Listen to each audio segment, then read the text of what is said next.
preso na rede. E aí quando eu pensei nesse tema, eu pensei numa ideia mais voltada para a questão de dominação. Então, tudo que a gente tem falado aqui, desde o nosso primeiro sábado, tem sido muito relacionado a essa questão da rede, da internet, redes sociais, tudo que envolve a internet, dominar a gente. E aí nós vimos no primeiro dia que essa dominação ela vem de uma forma muitas vezes sutil. Assim, não é algo, por exemplo, igual um viciado em crack, que pelo menos é o que falam aí, que na primeira vez que a pessoa usa, ou na segunda, uma coisa assim, ela já fica presa àquilo, ao crack, por exemplo. Então é diferente a dominação que a internet pode causar em nós, muitas vezes.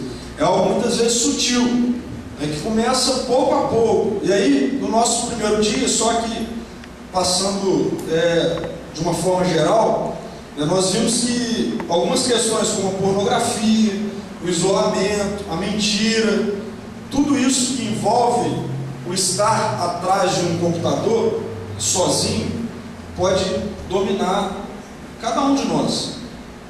Isso aqui é algo que eu queria deixar bem claro, que quando eu pensei nessa série, eu acho que eu cheguei a comentar isso no primeiro dia, ela vem totalmente de encontro à minha vida, porque eu fico conectado o tempo todo. E nós vimos lá no primeiro dia, eu lembro que um monte de gente levantou a mão, fico conectado o tempo todo.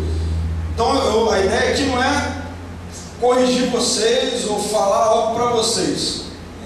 A cada semana que eu tenho pensado e meditado a respeito desse tema, eu tenho apanhado bastante, porque para mim é um tema complicado, para a minha vida, mas eu penso que é de grande valia para nós esse mês de abril, porque muita coisa na semana passada nós conversamos, foi desconstruída, algumas ideias construídas. Para mim foi muito legal. Eu estava aqui meio na correria, mas foi um aprendizado para mim, as pessoas que estiveram participando aqui na semana passada. E aí, o que eu queria deixar claro é que a ideia desse tema não é de forma alguma querer com que você deixe de usar a internet ou passe a utilizar a internet menos. Não é essa a ideia, porque isso seria remar contra a maré. A nossa geração é uma geração que a internet está o tempo todo envolvida em tudo. Então a ideia não é fazer você é pecado eu ficar muito tempo na internet. Não, eu não queria que você construísse isso na sua mente. A ideia não é essa. Esse mês de abril, tudo que a gente está falando não é para você pensar ou achar que você tem que ficar menos tempo na internet, que você tem que tirar um dia para não usar a internet. Não é essa a ideia. A gente não está querendo aqui criar pessoas meio que alienadas de tudo que está acontecendo. Não é a ideia dessa. Tem gente que trabalha com isso aqui. O Yuri precisa o tempo todo da internet, é o trabalho dele. Então a ideia não é essa. É tudo que vem por trás disso, que é a questão da dominação. E aí nós vimos então, no primeiro dia, essa questão de algumas coisas que nos levam de forma sutil a essa dominação. Na semana passada, a nossa pergunta lá chave, e se Jesus tivesse um smartphone? E aí surgiram várias perguntas, tanto gerais, nós vimos alguns perigos, inclusive relacionados a crimes, com a fala da advogada e tal. Tiramos algumas dúvidas, mas nós saímos daqui com a certeza de que Jesus usa um smartphone. Alguém tem dúvida disso? Depois de sábado? E aí hoje, então, a partir disso, de que Jesus usa o meu smartphone, e aí se você não tem um smartphone, direciona isso para a sua internet, enfim. Jesus ele usa e quer usar todos os meios de comunicação. E aí cai na internet, cai nas redes sociais. Mas para a gente saber então como que ele quer usar isso, como que ele quer usar as minhas redes sociais para ele, então, a gente precisa entender algumas questões antes disso. E aí a gente precisa entender que a missão de Jesus, o compromisso de Jesus, é única e exclusivamente restaurar a humanidade ao Pai, aquilo que não deveria deixar de acontecer. A gente precisa pontuar isso logo de início, porque não é compromisso de Jesus te dar um carro ou fazer você passar no melhor vestibular. O compromisso de Jesus não é esse com você e comigo. O compromisso de Jesus, ele veio, a missão dele foi nos restaurar, foi nos trazer de volta aquilo que nunca deveria ter deixado de acontecer. A imagem e semelhança de Deus plena, comunhão com Deus plena. Esse é o compromisso de Jesus. Ele veio à Terra para isso. Essa é a missão dele. E aí é óbvio que todas as outras coisas, muitas outras coisas, Deus permite que tenhamos. A gente corre atrás, a gente trabalha, e aí Ele permite. Aí a gente junta o dinheiro, tal, faz lá a nossa reserva, vai e compra um carro, tal. Agora, a gente não pode confundir isso, que também não deixa de ser bênção, permissão de Deus nas nossas vidas, tal. A gente não pode confundir isso com o compromisso dele, a missão dele. O compromisso dele, a missão dele é única e exclusivamente nos restaurar. E aí ele está fazendo isso. Jesus, ele está restaurando todas as coisas, desde que ele veio então ao mundo e morreu e ressuscitou. E aí então ele começa esse processo de restauração que está acontecendo na minha vida, na sua vida, na criação. Isso vai acabar quando ele voltar, e aí plenamente nós estaremos então restaurados. Eu vou falar um pouquinho mais detalhado isso no decorrer aqui da nossa mensagem de hoje à noite, mas eu queria só que você não esquecesse que o compromisso de Jesus é a reconciliação do homem com Deus. Isso você precisa deixar claro aí na sua mente. E aí, uma vez então que nós somos reconciliados com Jesus, com o Pai através de Jesus, nós temos maneiras de desfrutar disso em Jesus e na sua missão. Então, uma vez que Jesus nos restaura, ou que Ele entra na nossa vida, a gente entende o Evangelho, a gente aceita isso, eu me rendo a isso, aí Jesus então começa um processo de restauração nas nossas vidas. E aí nós temos o privilégio de participarmos daquilo que Ele está fazendo, que Ele continua fazendo, né? A restauração não é um fim na minha pessoa ou na sua pessoa, Ele continua, ainda existe uma missão. E aí, a partir disso, nós temos maneiras muito positivas e privilégios de desfrutar disso também, através da vida de Jesus em nós. E aí Paulo, ele fala isso para a igreja de Corinto, lá na segunda carta, no capítulo 5, versos 17 e 21, ele faz algumas ligações entre o estar em Cristo, né? Quando eu estou em Cristo, ele faz essa ligação de que a partir daí acontecem algumas coisas, e a partir daí eu tenho alguns privilégios de ter a vida de Jesus em mim. Então Paulo diz assim na segunda carta dele aos Coríntios, no capítulo 5, versículo 17: portanto, se alguém está em Cristo, é nova criação, as coisas antigas já passaram, eis que surgiram coisas novas. Tudo isso provém de Deus, que nos reconciliou consigo mesmo por meio de Cristo e nos deu o ministério da reconciliação. Ou seja, que Deus em Cristo estava reconciliando consigo o mundo, não levando em conta os pecados dos homens, e nos confiou a mensagem da reconciliação. Portanto, somos embaixadores de Cristo, como se Deus estivesse fazendo o seu apelo por nosso intermédio. Por amor a Cristo lhes suplicamos, reconciliem-se com Deus. Deus tornou pecado por nós aquele que não tinha pecado, para que nele nos tornássemos justiça de Deus. Eu queria então hoje meditar um pouquinho com vocês, trocar uma ideia com vocês nesse tema aí, embaixadores de Cristo na era digital. Vou abrir um parênteses aqui, não posso deixar de falar. A Marina me zoou por causa desse tema ali. Nossa, embaixadores de Cristo, que bem presbiteriano isso. Mas eu falei, não tem como fugir disso. É isso mesmo que o texto está falando para nós. É porque essa ideia de embaixador, para nós, pode não fazer muito sentido o que é isso hoje. E a gente vai ver, eu vou explicar o que é isso hoje. Que Jesus está falando aqui, que Paulo está falando aqui, que nós somos, a partir da vida de Jesus em nós. E aí, a primeira coisa que a gente tem que entender é que quando Cristo está em nós, ou se nós estamos em Cristo, a primeira coisa que a gente tem que entender é que a nossa identidade ela é bem definida. Entendeu? Nossa identidade é bem definida. A gente falou bastante, principalmente no primeiro dia, a respeito da fuga da realidade em relação às pessoas, muitas vezes nós, nos nossos perfis de Facebook e tal. Eu até usei uma frase de uma pesquisadora que ela afirma que a maioria dos perfis são idealizações da personalidade e não a realidade daquela pessoa. O que é isso? Por que isso acontece?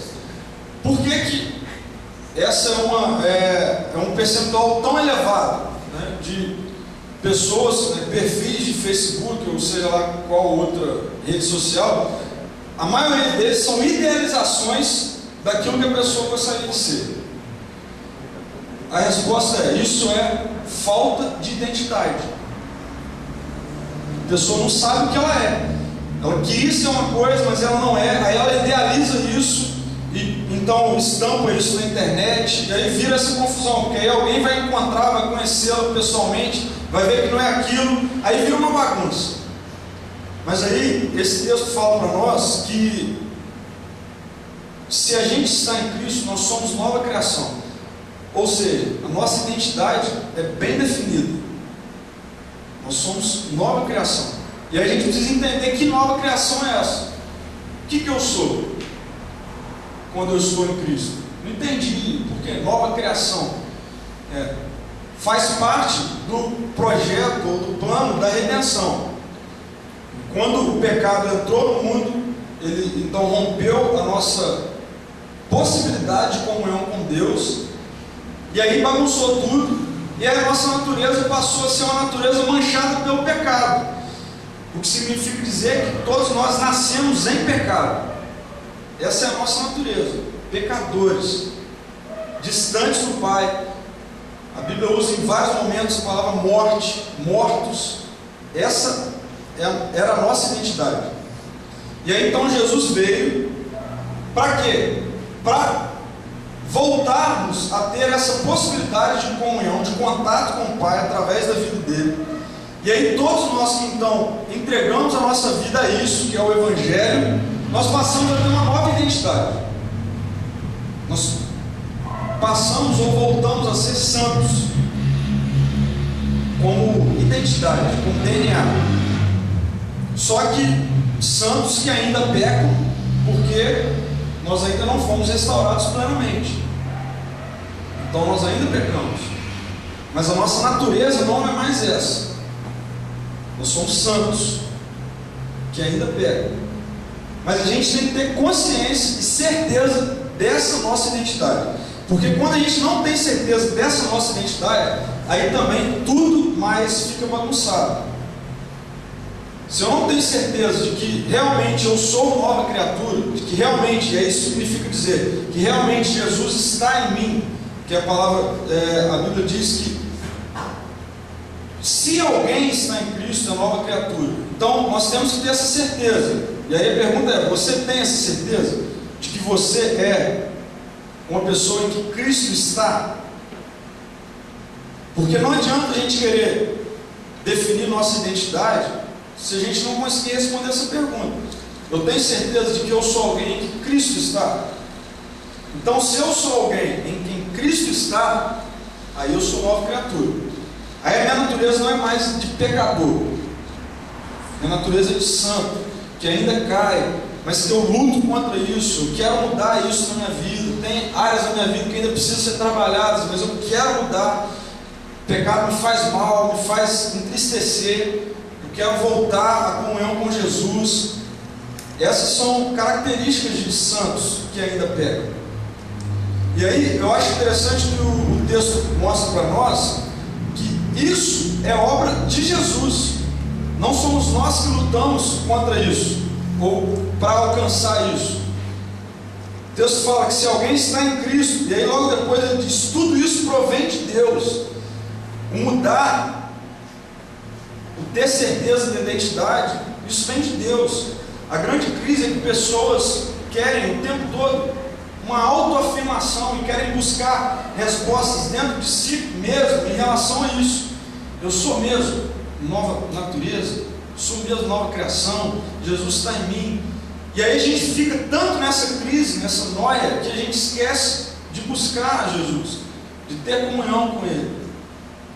E aí, quando a gente precisa colocar isso em prática, e aí voltando para o nosso tema, quando a gente precisa mostrar isso nos perfis de vocês de Facebook, ou seja lá em qual for, nos vídeos que a gente posta, tudo mais, quando alguém olha, logo se pergunta, pô, mas que identidade que as pessoas têm? Quantas vezes não aconteceu com vocês isso? De ver algum comentário, algum post, algum vídeo de alguém, e aí você automaticamente fazer esse questionamento, poxa, mas qual é a identidade dessa pessoa? Porque não condiz com o que ela fala que é, tal, e aí de repente aparece um negócio desse no Facebook do cara, tal, da menina, tal. Bom, que identidade é essa? Então, a gente precisa, antes de buscar qualquer coisa, ter certeza da nossa identidade. E a nossa identidade tem que ser Jesus, tem que ser a vida dele em nós, ele em nós. Essa tem que ser a nossa identidade. Nós temos uma nova identidade. E a gente só consegue isso também buscando. Lá em João 15, Jesus, conhecido lá a passagem da videira, dos ramos e tal, ele deixa claro para nós que nós somos totalmente dependentes da ação dele. Então a gente tem que buscar isso. Ele fala, permaneçam em mim e eu permanecerei em vocês. Nenhum ramo pode dar fruto por si mesmo, se não permanecer na videira. A gente tem que o tempo todo estar reafirmando a nossa identidade em Jesus e buscando isso o tempo todo. Porque senão, esses dias eu estava no discipulado com uma pessoa e a gente conversando sobre um pouco da nossa ceguidão espiritual. Às vezes nós ficamos cegos. O que é isso? É a nossa carne querendo voltar à nossa identidade, na qual nós nascemos, antes de Jesus. Só que aí a gente tem que, Jesus é o Senhor, eu quero estar ligado no Senhor. Aí Ele em nós reafirma a nossa identidade todo dia. Eu não escondo de dizer que eu odeio a religião. Eu já falei isso com algumas pessoas aqui. Isso vai de encontro totalmente a isso. O religioso é aquele que gosta de passar alguma coisa, né, para as pessoas, tal, mas por dentro cheio de dúvidas em relação à sua identidade. E aí, ao invés de buscar isso em Jesus, dobrar o joelho, humilhação, Jesus, eu sou dependente do Senhor, quer buscar isso em um monte de coisa para fazer, um monte de atividade para fazer, tal, para reafirmar que a minha identidade é essa. Então, galera, como que está a devocional de vocês? Como que vocês têm tirado um tempo de vocês para orar, para ficar em silêncio na presença de Deus, para ouvir Deus falar com vocês? Não adianta ficar vindo para cá todo sábado, não adianta vir para cá todo domingo, não adianta participar de grupo pequeno, se a vida de intimidade sua com Jesus não tiver sadia. Vai acontecer que a sua identidade logo vai ser colocada em xeque e você vai balançar, e eu vou balançar. Se a minha vida não estiver ligada à videira, a nossa identidade o tempo todo vai ficar balançando. E aí corre o risco de alguém entrar no meu Facebook e falar assim: poxa, mas essa não é a identidade do Pedro. Pelo menos é o que ele fala. Estranho isso. Então a gente precisa pensar nisso. Só que aí também existe uma ótima notícia em relação a isso, a essa crise que nós temos muitas vezes com a nossa identidade, em buscar isso. E Paulo deixa isso bem claro para nós. A ótima notícia é que nós somos reconciliados independente dos nossos pecados.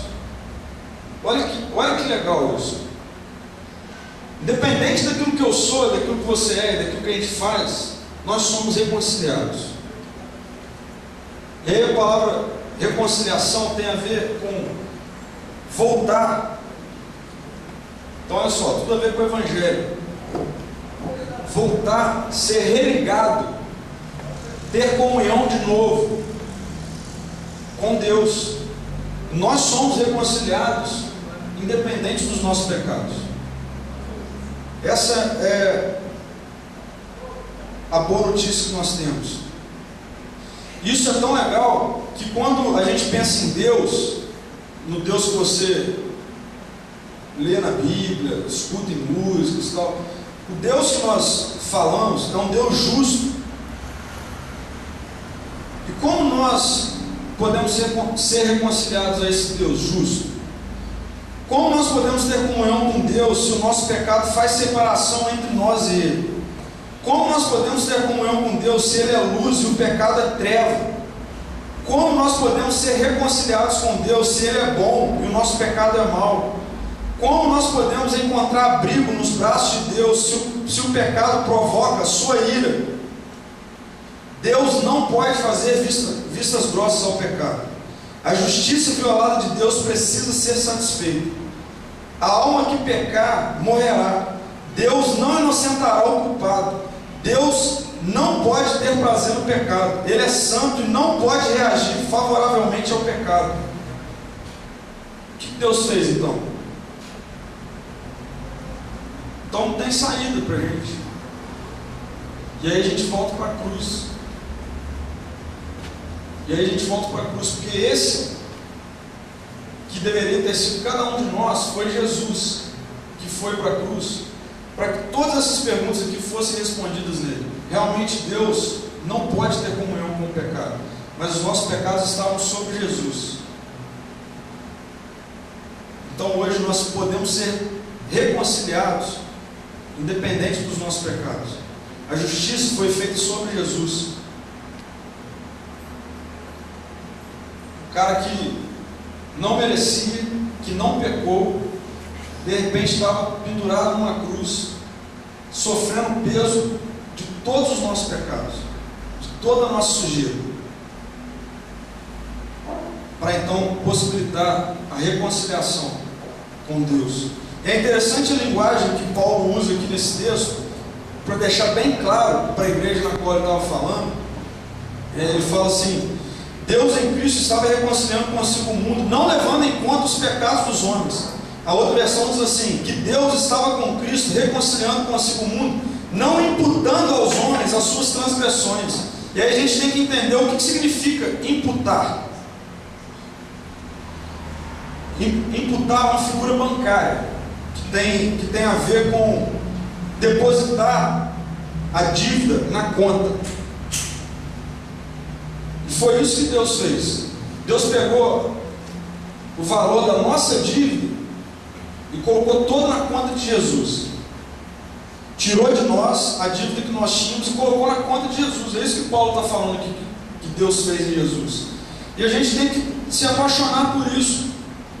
Isso aqui não pode entrar no ouvido nosso, sair pelo outro, sem mexer com o nosso coração, com o nosso sentimento.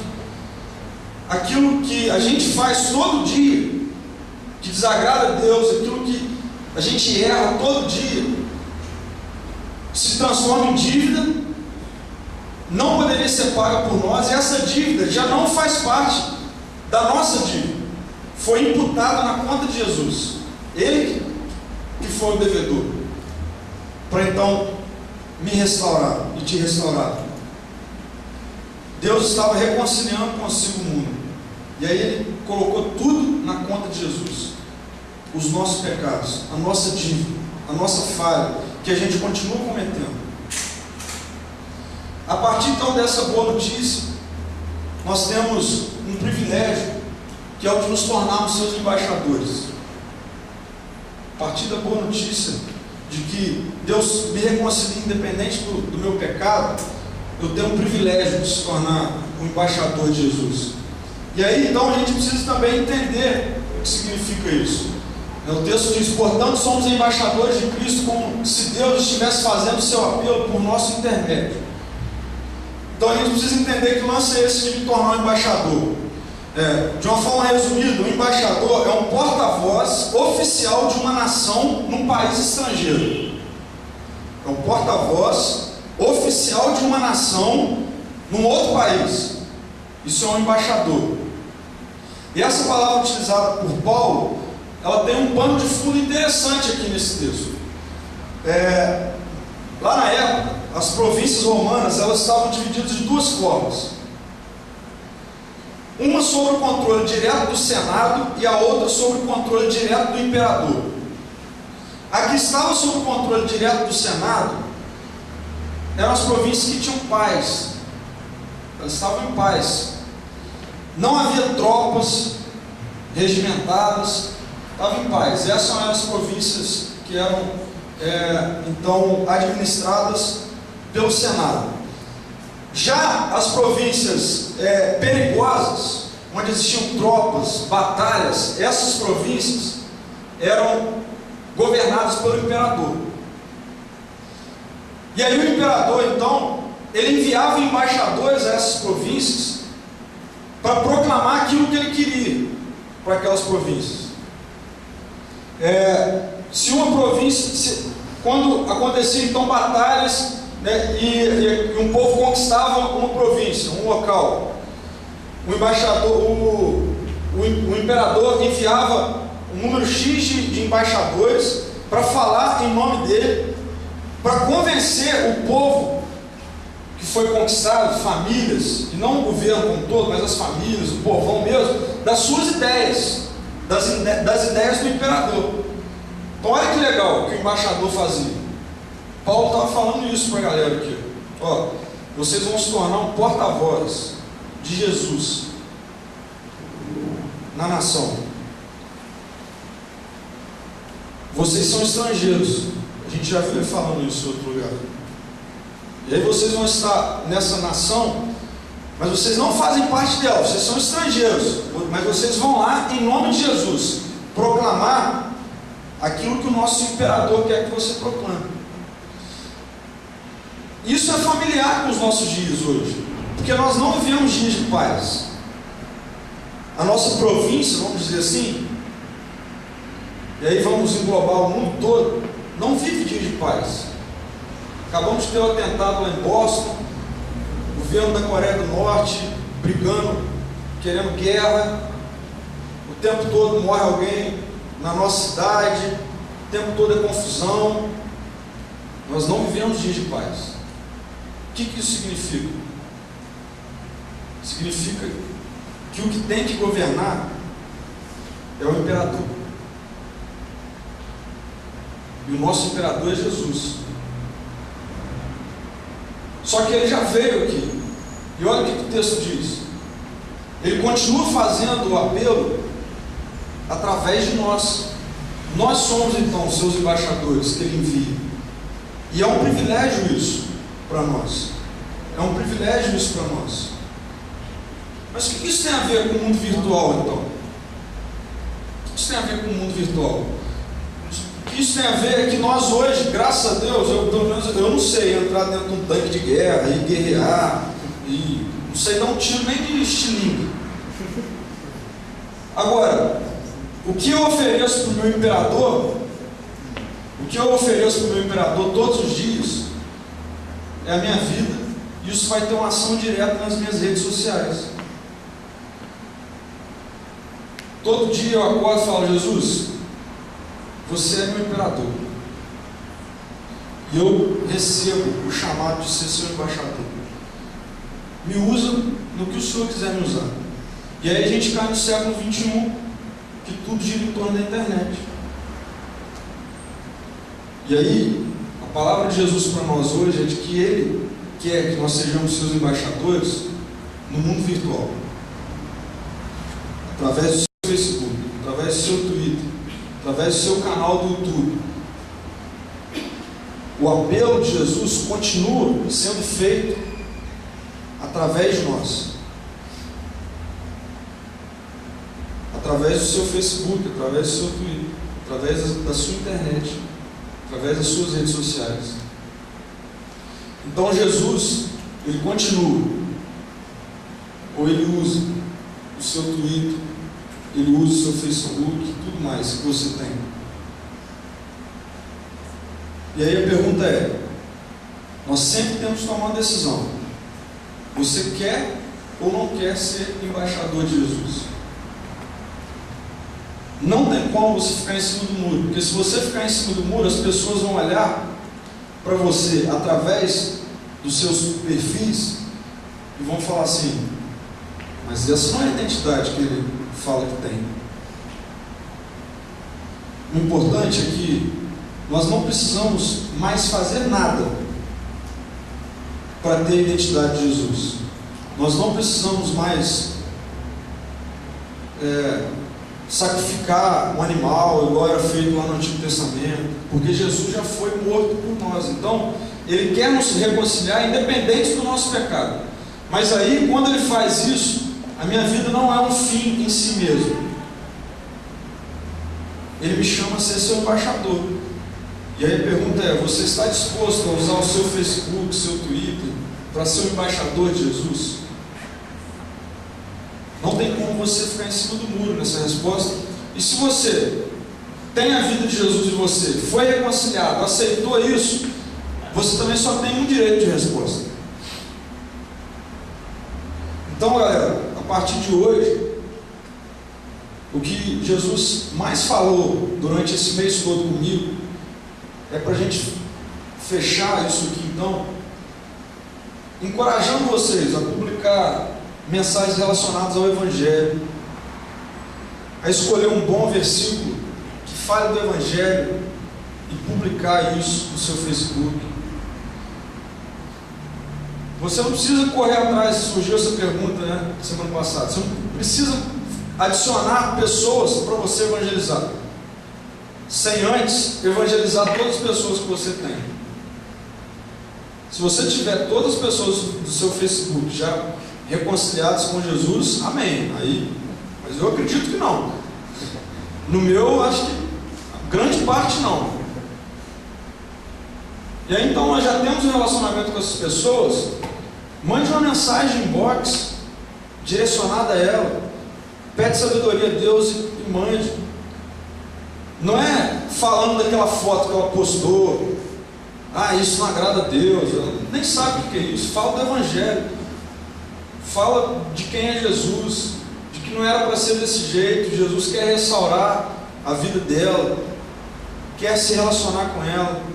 Então eu queria encorajar você a fazer isso. Não tem só que eu ficar lá postando no mosaico, devocional de hoje, leia tal texto. Cara, se Deus te mostrar um texto legal e você ler, posta lá. Fala assim, galera, meditei nesse texto hoje, nesse versículo aqui, ou nesse versículo aqui, eu achei legal. A gente posta tanta coisa, foto de cantor, foto de banda, pensamento de não sei quem, cara. Por que a gente não posta pensamento de Jesus, fala dele? Se nós somos embaixadores de Jesus, Ele nos chama a fazer isso hoje. E hoje, as armas que nós temos, muito poderosas, são as nossas redes sociais. Jesus nos chama para fazer isso hoje. Seja um exemplo de discípulo, não compartilhando o que é imoral. Lembra que a gente falou semana passada? Passa um filtro, galera. O Mateus falou sobre isso. Muita coisa que é publicada ali é mentira. Procura saber, procura fontes seguras. O cara está falando do político A e B, está falando do artista tal, fulano. Antes de você publicar, às vezes é até algo legal, de você colocar a sua postura e tal, mas às vezes aquilo é uma mentira, e aí você está sendo conivente com uma mentira. Então procura saber antes de compartilhar alguma coisa. Outra coisa, mostre que você é uma pessoa feliz. Eu particularmente não acho legal ficar postando coisas depressivas. Às vezes eu não estou bem, aí eu não posto nada,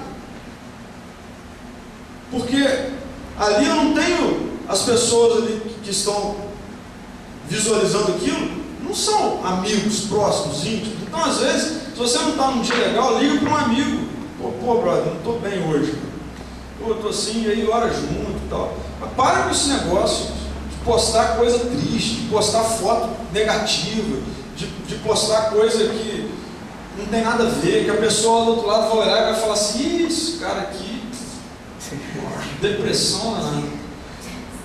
As pessoas não precisam saber disso. Quem precisa saber disso são seus amigos próximos, pessoas que querem o seu bem. Eu falo isso sempre com a Marina. Eu tenho certeza absoluta que não é 100% das pessoas que eu tenho no meu Facebook que querem o meu bem. Olha que coisa tosca, mas é verdade. Então a gente tem que ter cuidado com a exposição que a gente faz das coisas. Às vezes a menina lá está doida para ver se você postar que você não está bem mesmo, para ficar rindo de você, te zoando. Então se você não estiver bem, não posta. Quando você estiver bem, aí você posta alguma coisa, mostra que você está feliz e tal. Agora, embaixador de Jesus no nosso mundo hoje, ele continua fazendo isso, reconciliando pessoas através da minha vida e através da sua vida. E as nossas redes sociais é um ótimo caminho para dar o pontapé inicial em relação a isso. Beleza? Feche seus olhos, vamos orar. Jesus, nós te agradecemos porque nós somos reconciliados independente dos nossos pecados. Essa é a primeira coisa que a gente tem que entender, e que eu me alegro nisso, porque se fosse por mim, Jesus, se fosse pela minha capacidade, é morte o tempo todo, eu não consigo fazer nada de bom. Mas obrigado porque o seu perdão e a reconciliação com Deus vem gratuitamente por Jesus. E obrigado, Pai, porque a partir disso também a gente pode ter o privilégio de ver o Evangelho fluir de forma dinâmica e orgânica através das nossas vidas.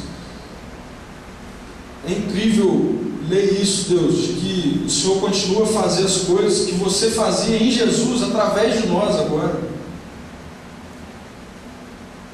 Então, o meu pedido, Pai, é que essa verdade fique ecoando no nosso coração e na nossa mente durante essa semana toda, de que o Senhor continua a fazer aquilo que o Senhor fez em Jesus através de nós, através da vida de Jesus em nós. E nós queremos tomar essa decisão de coragem, Jesus, de nos colocarmos à disposição como embaixadores seus hoje. A nossa província está em guerra,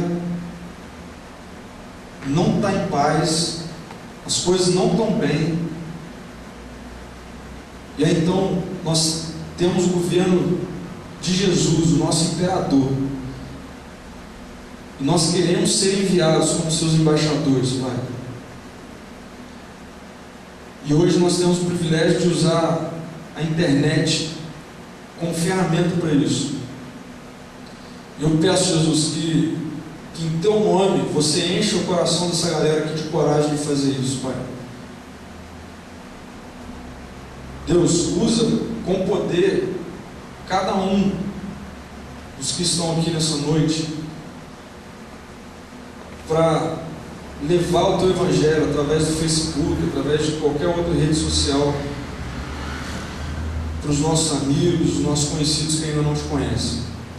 Eu Te peço isso em nome de Jesus, Pai. Nos dê mais sabedoria, nos enche de discernimento, Jesus. Às vezes nós caímos mesmo, falhamos mesmo, às vezes a gente acha que a gente está fazendo certo, mas na verdade estamos fazendo errado. Isso é porque a gente precisa ter o seu discernimento e a tua sabedoria. Então nos encha disso, Jesus. Esse é o nosso pedido em teu nome, Pai. Amém.